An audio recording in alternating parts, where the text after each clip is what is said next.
بسم الله الرحمن الرحيم الحمد لله رب العالمين والصلاة والسلام على سيد المرسلين وآله وصحبه أجمعين أما بعد. Module 2 will be talking about why bid'ah is bad, and we will look at how bid'ah is a problem both rationally and by naql, what's been mentioned about it in the Quran, in the Hadith, in the Athar of the Sahaba. So the first reason why bid'ah is evil, why it's bad, is that intellect is not independent in deciding the best of interests.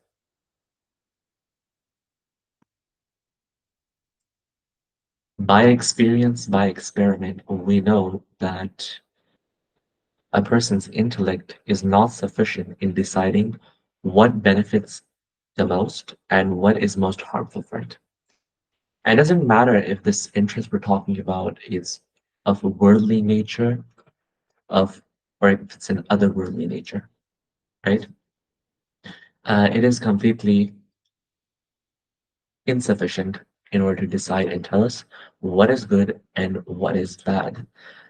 Take worldly interest, for example, right? Uh, the aql itself wouldn't be capable.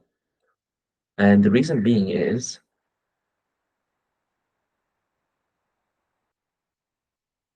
Allah subhanahu wa ta'ala, when He sent down the first human being and the first prophet, Adam alayhi salam, He not only brought him down on earth, but also revealed to him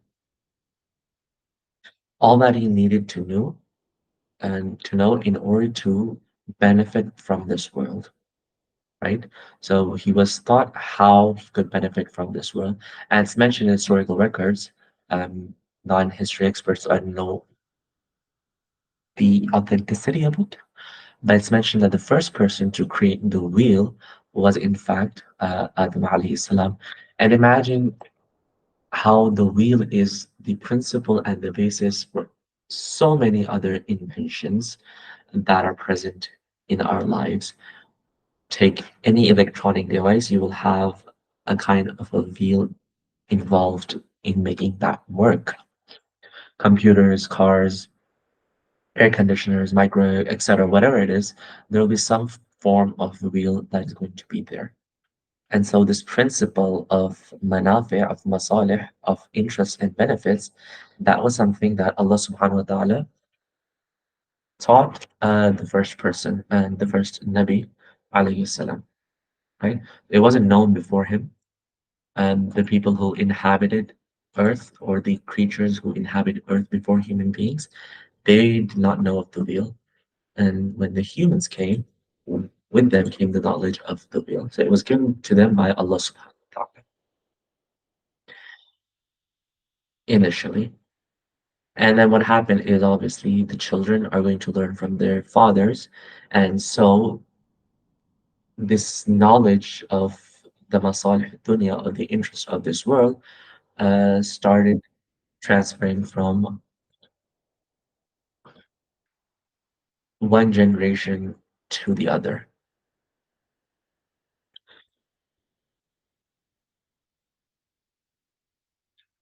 And obviously, as in any scientific endeavor, once you have an invention, once you have something, people then start to build on it, right? So came the wheel and other necessities of this life, and then the later generations they started building on it, right? So you have the principles given to you by Allah, given to you by God, and then on that the people started to build on it, right? And sometimes what can happen is the furur, the branches, someone might mistake them for principles and might come to the conclusion that these principles were formed by human intellect without any divine intervention. The reality is that these are basically branches, and these are developments made on the actual principles revealed by Allah subhanahu wa ta'ala to his prophets. Another example of this you could take as the art of writing. So the use of the pen, as mentioned in Islamic records, the first person to know this art was Idris alayhi salam. And so Idris alayhi salam, he was the first person who learned to write, and that too through divine revelation. And then afterwards, the process of writing, it evolved. You have different forms of writing. Every language has its own set of writing. Then take typing, for example. That is also a modern form of writing. And so the principle was given to a prophet by Allah subhanahu wa ta'ala. And then people made advancements on it and new branches came from it. Right? So that is one thing that can happen. Someone might think these branches or advancements are the actual thing or the principles, when in fact they're not. And the other thing is that during the Fatra period, sometimes some human intellect intervention comes into play, and you might create a principle of sorts, and you might think that, well, this is an entirely human intervention. And for those of you who don't know Fatra is basically a period between two prophets. So Allah subhanahu wa ta'ala sends one prophet, and then there's a gap in which there is no prophet. And during that gap, people start to go astray. They start to forget the teachings of the previous prophet, and they start to forgetting the teachings given to them by Allah subhanahu wa ta'ala. Right? And so in this Fatra period, obviously humans have existed in continuity. But what happened is someone would face a situation in their life, in their society. They would come up with an idea in order how best to govern their situation, right? And this, you could say, is an actual principle. But these principles, as known by history, were never actually very concrete, right? They didn't have any continuity to them. They were there for a time being, then they failed and they had to be removed. Take, for example, communism, and that's a very fairly recent example. It was built purely from a rational view of some thinkers, but it has now officially failed. It no longer exists. Its only existence is that in books. Its only existence is that in the books of people, right? It's intellectually available, but it no longer exists practically. And so that was the case for all of these flaky principles that would come into existence during these fatara periods, right? Because they aren't coming from a divine source. And intellect, as we mentioned, is not independent in deciding what is in the best of interest. So it's not anything that can last very long. Look at Western history, for example. There are so many situations in which you'll find such principles. Take the Greeks, for example, and their concept of a nation state. Although the nations that we have today don't exist in exactly the same fashion, and they do have some resemblance to it. That said, look at all the problems that are created from this concept of a nation, right? And so these flaky principles would sometimes come and join that of the Fatara period. But as history tells us time and time again, that they were never sufficient. So if it wasn't for Allah subhanahu wa ta'ala's minna wa ni'ma on us, that He sent Anbiya towards us, even our worldly life would not have actually had any stability at all. And if we talk about the other worldly interests, the masala of the hereafter, well, the aql and the intellect are way off when it comes to that. So they're basically unfathomable. So for example, al-ibadat, take the acts of worship. Why are you praying? What is like the benefit of it? If you weren't told by the Prophet alayhi salam or the nations before us, if their Anbiya did not tell them that the benefit of prayer is that your Lord and God will be happy with you and He is going to admit you into paradise and you will save yourself from hellfire. We wouldn't have known what is the benefit of Salah. Who would know the benefit of Hajj or Sawm or any other act of ibadah? So as far as Masfali al-Ukhrawi are concerned, it is literally impossible for anyone to ever know whatsoever.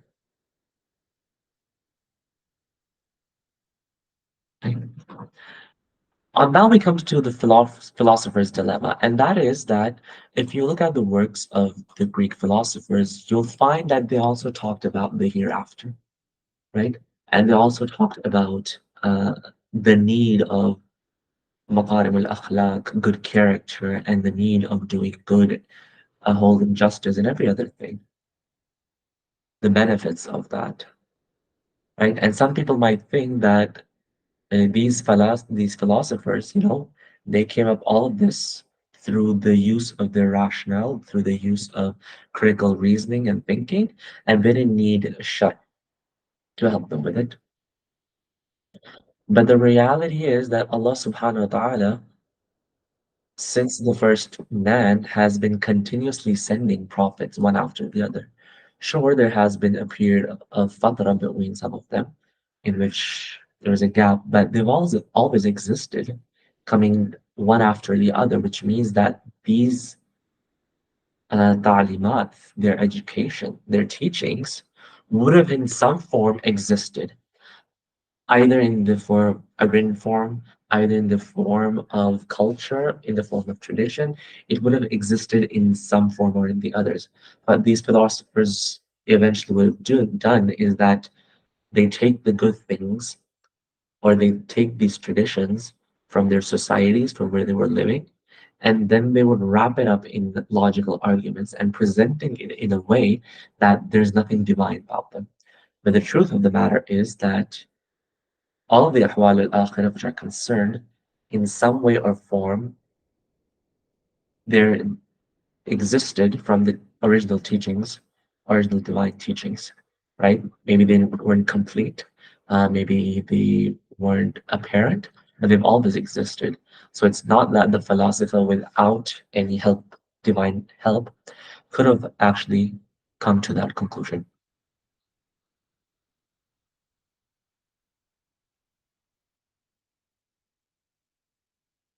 So essentially, the khulasa is there with something of the Sharia, something of the divine knowledge would have existed, its principles, and the philosopher would come, take those principles, and present them according to their intellect. They would think about it. You have to give them credit. They would think about it, and that's why you would see even between philosophers, there's a lot of debate and difference in the variations and the applications of such principles, right? So the khulasa is basically that Aql itself is insufficient to help you decide what is of your best interest, whether it be in this world or in the hereafter.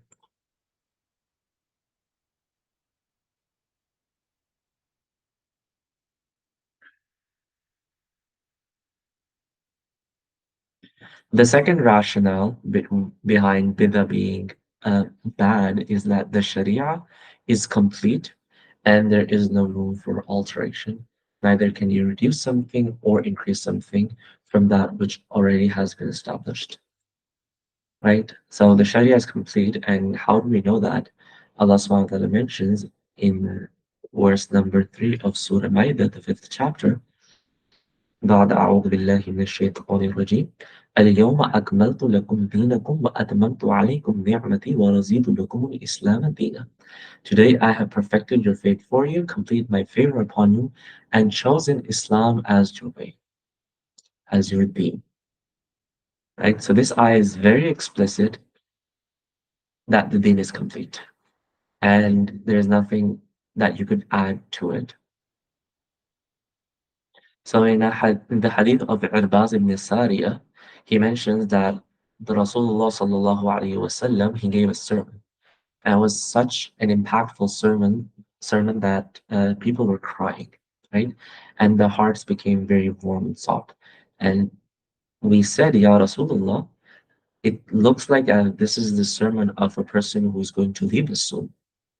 So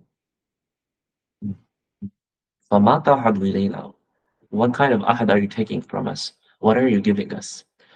And he says that تركتكم على البيضاء ليلها كنهارها. I have left you on a white road. Its night is just like its day, meaning it is very clear the path that you're supposed to follow uh, is not colluded. وَلَا يَزِيغُ عَنْهَا بَعْدِي إِلَّا هَالِكٌ. And the one who's going to go astray from this path is the only one who is going to uh, perish. And then he mentioned, مَن يَعِشْ مِنْكُمْ, whoever of you is going to live after me, فَسَيَرَى اخْتِلَافًا كَثِيرًا. You're going to see a lot of differences, a lot of اختلاف. فعليكم بما عرفتم من سنتي وسنة الخلفاء الراشدين المهديين من بعدي. So hold tight to what you know from my sunnah and from the sunnah of the Khulafa al-Rashidin al-Mahdi'in. And according to the Ahl Sunnah wal Jama'ah, this refers to the first four Khulafa, Abu Bakr, Umar, Uthman, wa Ali radiallahu anhu. Right? So from this, we know that whatever was needed in terms of deen, the Prophet Islam delivered it to us. There's no confusion there, right? And the entire Ahl Sunnah wal Jama'ah agrees on this. And if that is the situation, then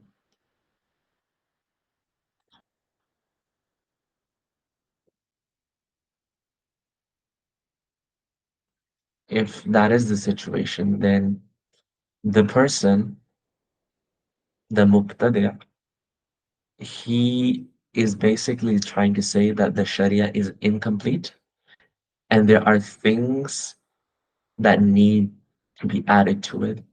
Either adding them is mustahab or it is necessary and wajib, right? If you hold that belief, if you're doing something like that, then obviously you're not on that right track in which there is no confusion. And that is why Ibn Majishun,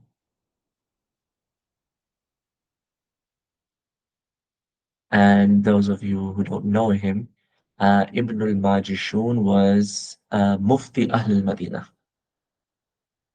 He was a colleague or was of the same group as Imam al-Shafi'i rahimahullah ta'ala, right? And he was a big faqih and he was the mufti of Ahl al-Madinah. He says, سمعت مالكا يقول, that I heard Imam Malik rahimahullah ta'ala say, من ابتدع في الإسلام بدعة يراها حسنة.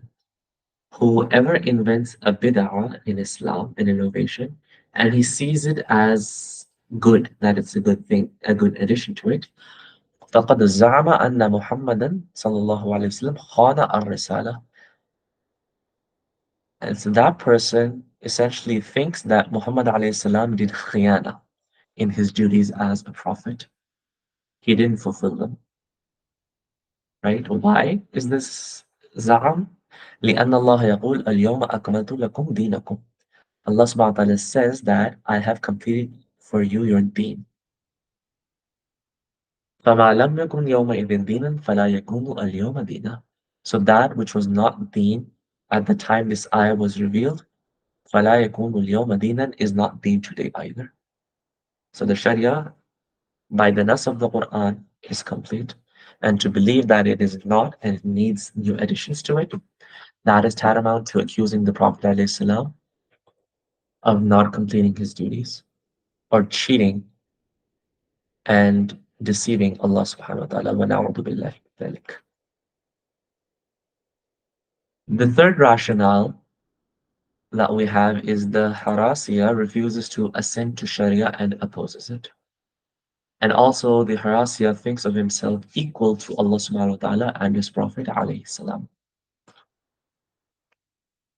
What do we mean by that?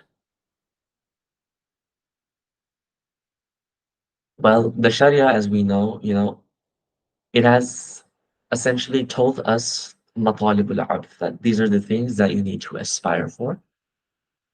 And it's also explicitly told us that these are the ways that you should acquire them, right? And so this concept that in Islam, it's not just the objective and goals, the means also matter, right? You can't acquire something good by using illegal means. So objectives and means, both of them have been defined by the Sharia, right?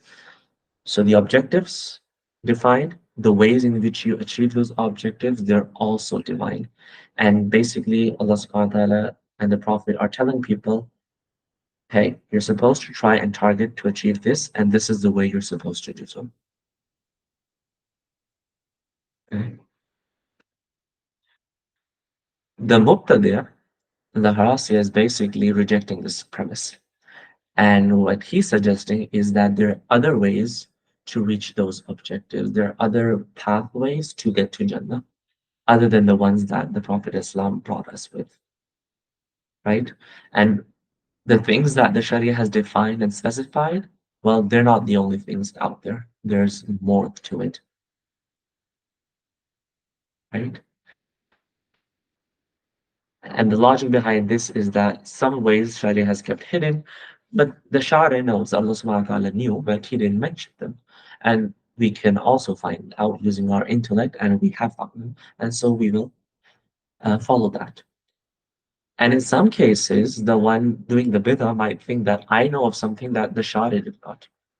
I know of a way of reaching this certain objective that the Sharia did not know. And if like that is the intention, that is the objective of the muqtadir, that's actually kufr. So if you're saying that I know of a way that the Sharia did not know, that the Quran or the Hadith did not know, that is kufr with Sharia. But if that wasn't the objective of his kalam or his actions, the least that it is ghalal mubin, that it is an open uh, deviation from the right path. The second thing that we mentioned is that the muqtadir, he thinks of himself equal to the Sharia.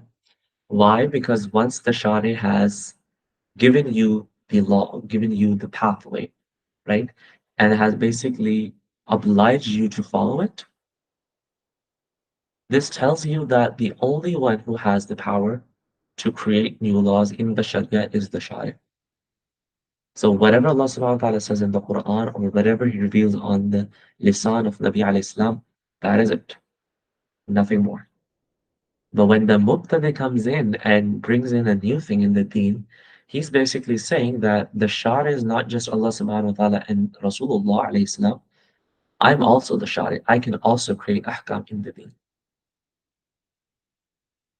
And given that, that's gonna open the gates for ikhtilaf. Everybody can just stand up and then make their own Sharia. And kafa bidhalika sharran, you can imagine the kind of shar that this is going to result into. The fifth rationale behind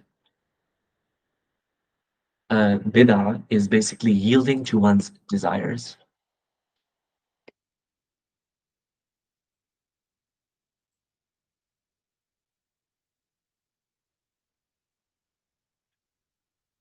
Look, we've mentioned that the aql is insufficient in deciding what's right, what's wrong. So if you're not following the Sharia, then la muhala, you're following your desires, right? And we know that following our desires, if they're not aligned with the Sharia, is open deviation from the right path. For example, in verse number 26 of the 38th chapter, Allah subhanahu wa ta'ala, He mentions in Surah Al-Sad, Ya Dawood, inna ja'alnaka khalifatan fil arz. O Dawood, we have made you an authority in land. Fahkum bayna nasi bil haqq. So judge between the people with truth. وَلَا تَتَّبِعِ الْهَوَى فَيُضِلَّكَ عَنْ سَبِيلِ اللَّهِ. And do not follow your desires, or they will lead you astray from Allah's way. Allahu Akbar. This is a Nabi, this is a prophet of Allah subhanahu wa ta'ala who's being told that if you follow your desires, you will be led astray. So, what about people like you and me? Normal people who don't even have that stature. we will surely, if we follow our desires, we will go astray.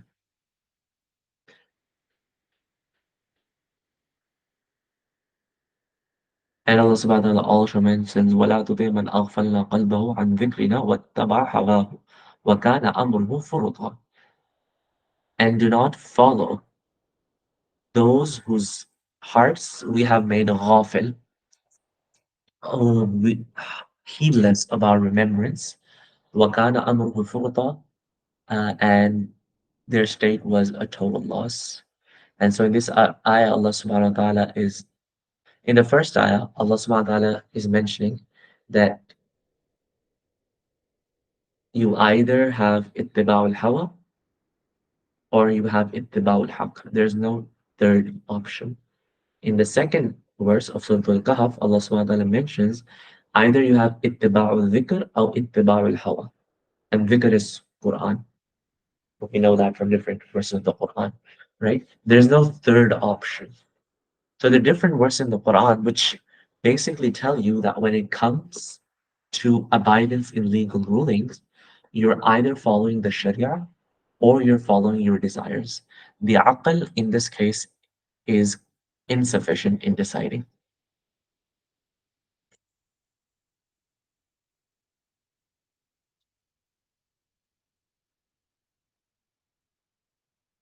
Right?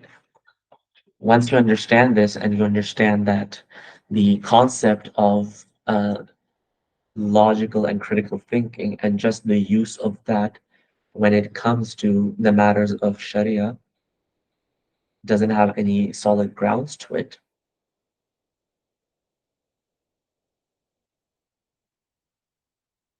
then you're left with either one or two choices. Do what's being told to you or follow your desires. And as you know, bid'ah is not from the Sharia, so it automatically results to following one's desires.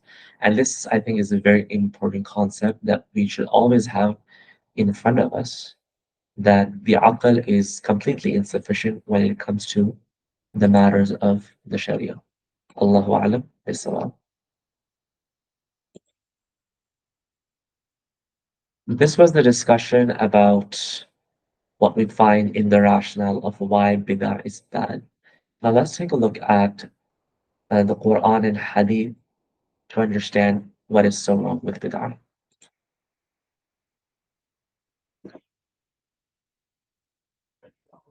So Allah subhanahu wa ta'ala mentions in Surah Al Imran,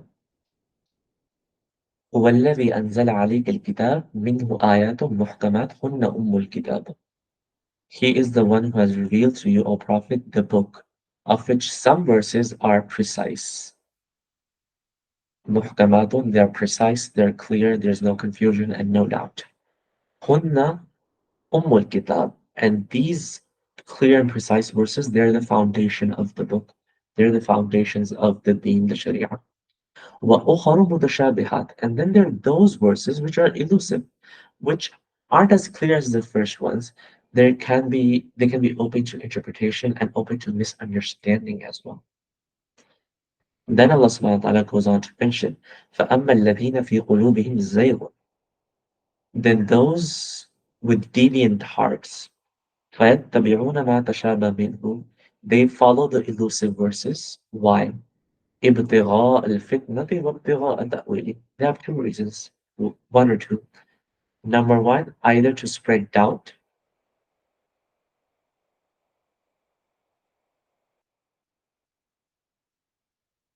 or to spread false interpretations, or doubt through the false interpretations.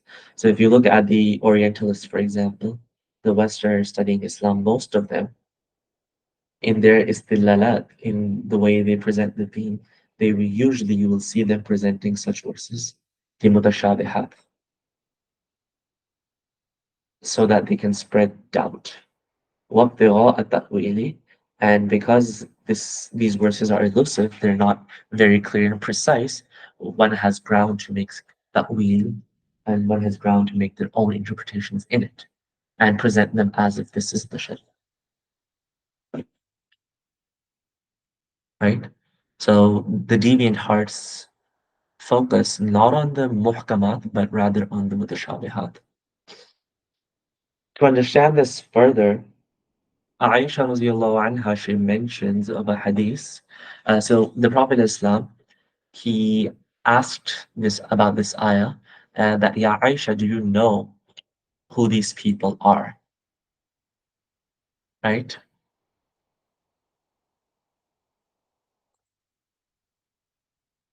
And the Prophet Islam, he mentioned, فَإِذَا رَأَيْتَ الَّذِينَ يَتَّبِعُونَ مَا تَشَهَبَ مِنْ that you'll know when you see these people who are deliberately following the mutashabih, you are going to know. فَأُولَٰئِكَ الَّذِينَ سَمَّ اللَّهُ Allah has named those people specifically. فَحْذَرُوهُمْ Be wary of them. Beware of them. Right? The further, obviously, what does that mean? Who are these people? This hadith doesn't really tell us the complete picture, give us the complete picture. Right? It tells us that you will know when you will come across such people. But in a riwayah of Abu Umama radiallahu anhu, this becomes very clear. And so it goes on that there was a group known as the Khawarij in the earlier parts, in the earlier time of Islam. And there is a group similar to the Khawarij known as the Ibaziyah, which still exists in some Arab countries. They're not a lot in number, but they do exist. So anyhow, it happened is that this riwayah is from Abu Ghalib, and he says that I was in Sham, the greater Syria. Uh, فبعث المُهَلَّب 70 رأسا من الخوارج. So Mu'allab, he basically sent 70 leaders of the Khawarij group, right?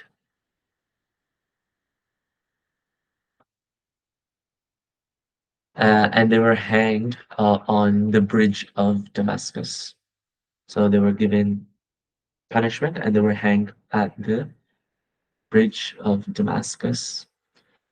And Abu Ghalib said that I was on top of my house, and Abu Umama radiallahu anhu, he was passing by. So I climbed down the stairs فاتبعته and went to Abu Umama, and he stood upon the bridge looking at those people, and he started crying. And he said, Subhanallah ma yasna shaitan bi bani Adam. Uh, Subhanallah, that what is shaitan doing with Bani Adam? And he said this 3 times. And then he said, Ilabu Jahannam, Sharru Qatla Tahta Dhilli Sama. These are the dogs of hell. These are the worst people killed beneath the sky. Khayru Qatla Man Qataluhu.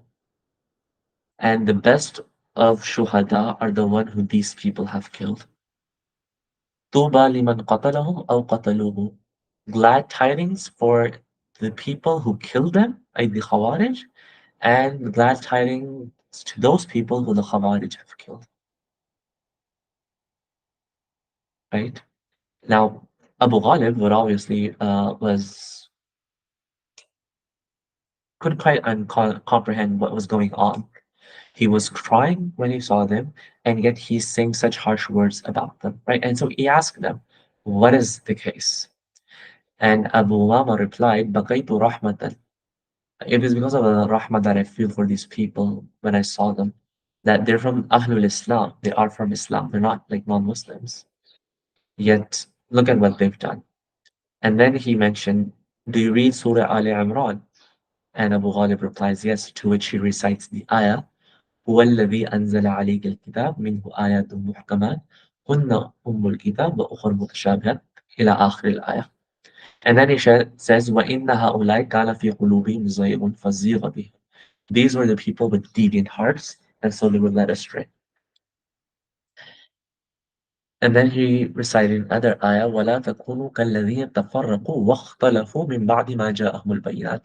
So do not become like those who divided and disagreed after when clear signs came to them. Clear signs, like the Sharia came to them, even then they disagreed and they broke up. right? Abu Ghalib goes on to ask, Hum ha'ula ya Aba Umama? Are these the people, ya Abu Umama? And he says, Na'am. And it's not something that I'm saying myself. I heard it from the Prophet Islam, and he started counting how many times until he counted a total 7 times. And he heard about these deviant people from the Prophet Islam a complete 7 times.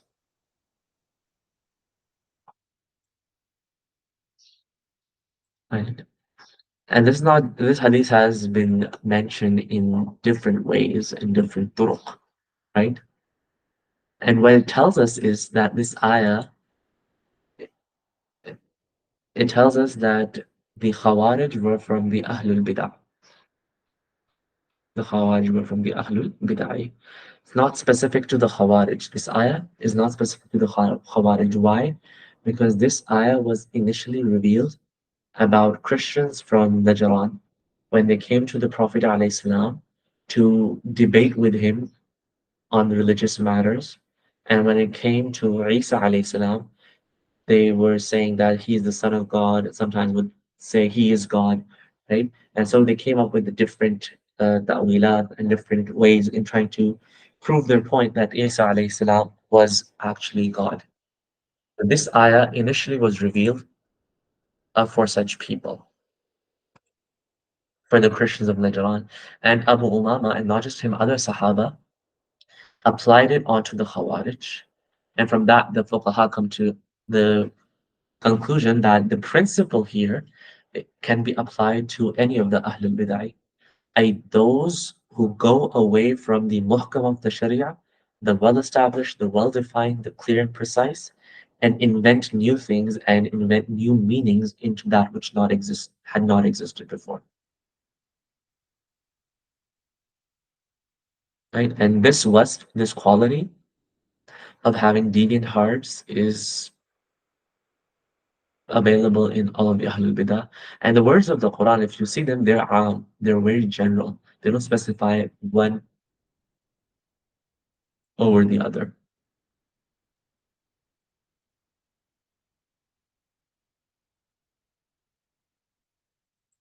Allahu a'lam bis-sawab. So that's verse number 1.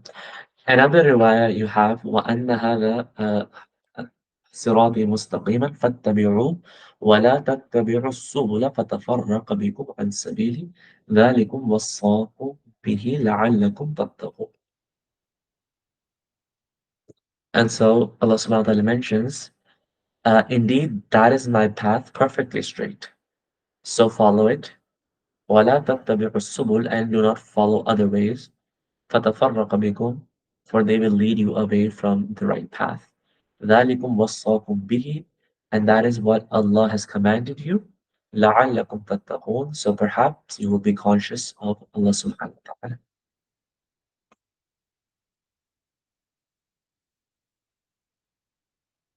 So as-sirat al-mustaqim here refers to the sunnah, and as-subul refers to all of those things which are not sunnah, basically the different variations and additions which are not part of sunnah, so the bid'ah, right? So first thing is that subul cannot refer to ma'asi, it cannot refer to sins, right? Because ma'asi, any sin, min haythu innahu sin, in its own self is not something that someone does as a path to be followed, right? So if someone commits a sin, it's not in their intention that other people follow them. It's an act that they do as an individual. Bid'ah, however, is something that a person does for others to follow as well. It's not just an individual action. It is specifically designed for other people to do it as well, to follow you in doing that. So that's why the word subul refers to bid'ah and not ma'asi.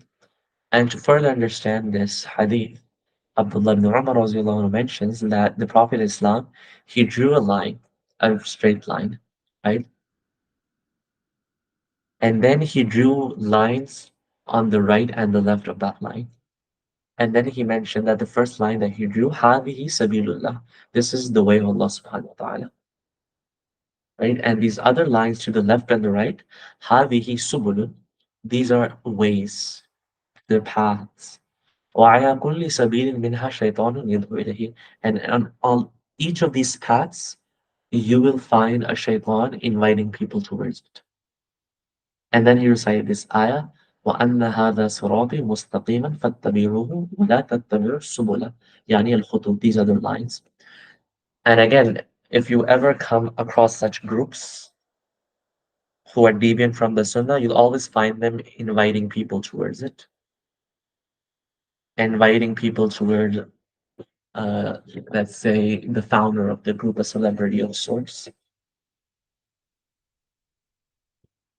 And so these are the subul which are going to lead us astray, and we should be very wary of them.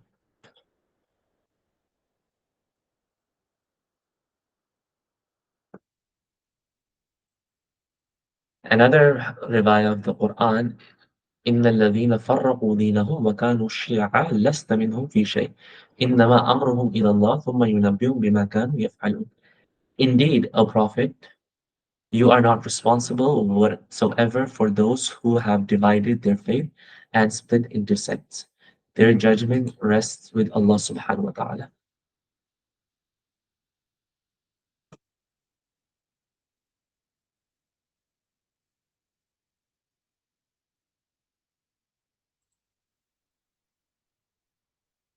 And this is further explained by a riwayah from Aisha radiallahu anha.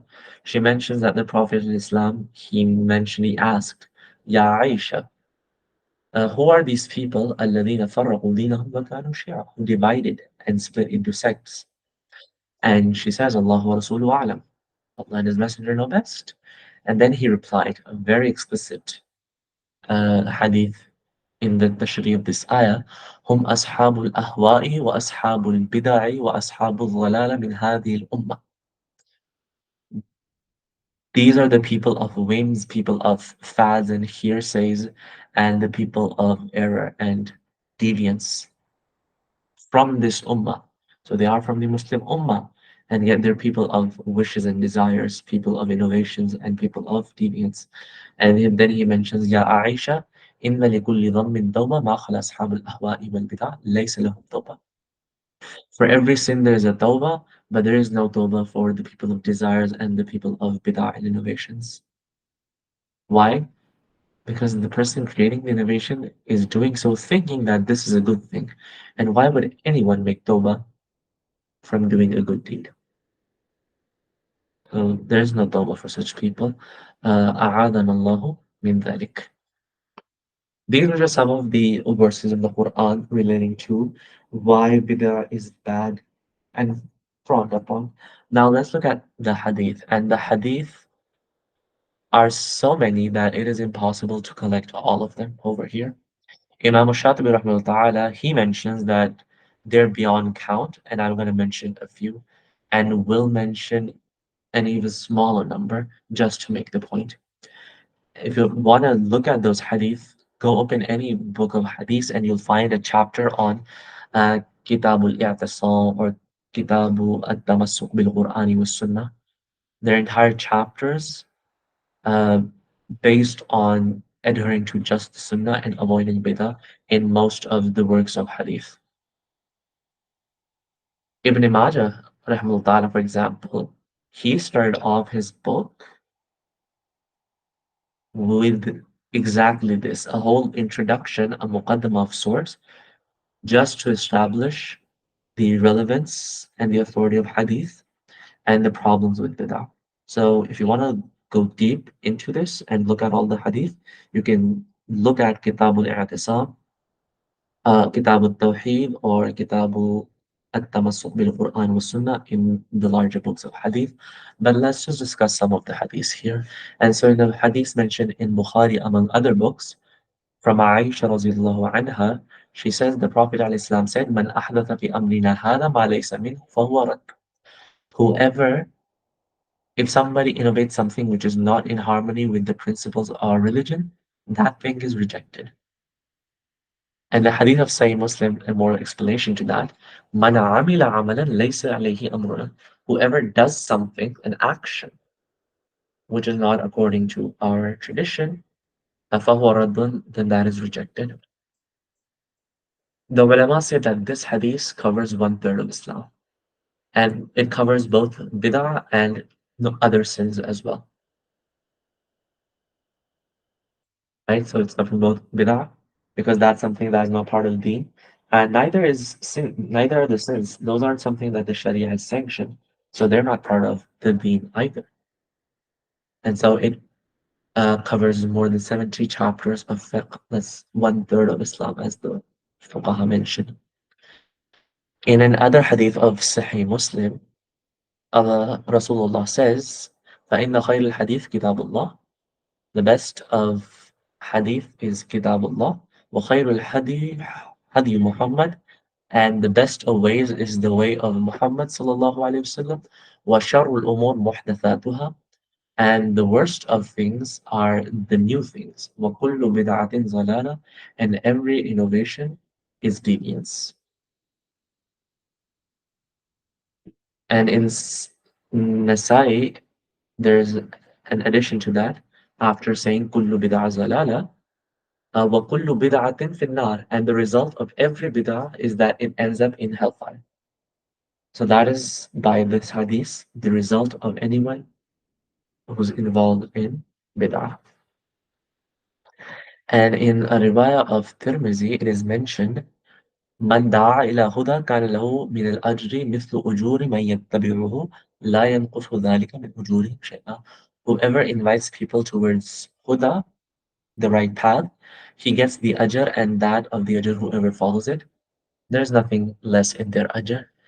وَمَنْ دَعَا إِلَى ضَلَالَةٍ. And whoever so invites people towards deviance, كَانَ عَلَيْهِ مِنَ الْإِثْمِ. He will have the sin of those people who follow it as well, and it's not going to release from their sins anything, right? And all these hadith are basically telling you exactly the same thing, that bid'ah is an act of deviance. Inviting towards bid'ah is something that is going to result in a person acquiring more and more sins. Allahu a'lam bis